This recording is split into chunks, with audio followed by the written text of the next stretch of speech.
छात्रों, आज हम आपको लघु कथा लेखन से संबंधित संभावित प्रश्नों की जानकारी प्रदान करेंगे। पिछली कक्षा में आपको हमने बताया था कि लघु कथा को हम किस तरह से लिख सकते हैं कि लघु कथा में 200-250 शब्द होने चाहिए, पात्र भी ज़्यादा नहीं होने चाहिए। अब ये सीबीएसई में नया सिलेबस जुड़ा है, तो इसमें हमारे कौन कौन से प्रश्न इससे रिलेटेड आ सकते हैं, किस तरह से वो प्रश्न बना सकते हैं। तो इसमें पहला है, चित्र देखकर कहानी लिखिए। इसमें आपको चित्र वर्णन नहीं करना है, बल्कि आपको चित्र को देखकर एक कहानी बनानी है, काल्पनिक कहानी बनानी है, तो उसका वर्णन आपको करना है।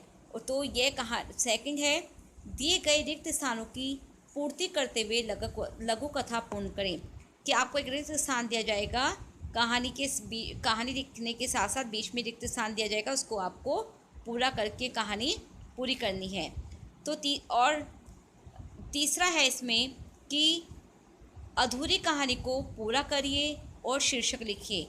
आपको एक कहानी दी जाएगी जो कि अधूरी होगी और उसको आपको पूरा करना है। जैसे गणेश चतुर्थी का दिन था, चाची ने पूजा के लिए मोदक बनाए, चाची को पूरा विश्वास था। इसके बाद आपको कहानी पूरी करनी है, क्या है।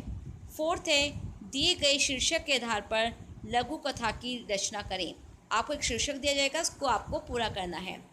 फिफ्थ है, अपने जीवन की किसी यादगार घटना या यादगार क्षण को आधार बनाकर लघु कथा लिखिए। अब आपको एक कहानी दी जा रही है, लघु कथा, जिसका शीर्षक है मासूम। इसमें आपको सभी जैसे पहला है आपका, गणेश चतुर्थी का था, चाची ने पूजा के लिए मोदक बनाए थे, चाची को पूरा विश्वास था कि उनका बेटा विष्णु मोदक चुराए बिना रह नहीं पाएगा। विष्णु भी मोदक चुराने की कला में निपुण था। चाची की नज़र बचते ही उसने 2 मोदक चुरा ही लिए। मोदक खा ही रहा था कि चाची ने उसे पकड़ दिया और विष्णु का कान पकड़ा और उसे लंबोदर के सामने ले गई और पूछा, जब तुम मोदक चुरा रहे थे तब वहाँ लंबोदर भी मौजूद थे? हाँ, विष्णु ने जवाब दिया। और लंबोदर हर समय तुम्हें देखते रहते हैं? हाँ हाँ, विष्णु ने जवाब दिया। तुमसे लंबोदर ने क्या कहा? लंबोदर ने कहा, तुम्हारे और मेरे अतिरिक्त यहाँ कोई नहीं है, इसलिए मोदक ले ही लो। लघु कथा लेखन से संबंधित सभी प्रश्नों का जो आपका उत्तर है यहाँ मिल गया है, क्योंकि यहाँ पर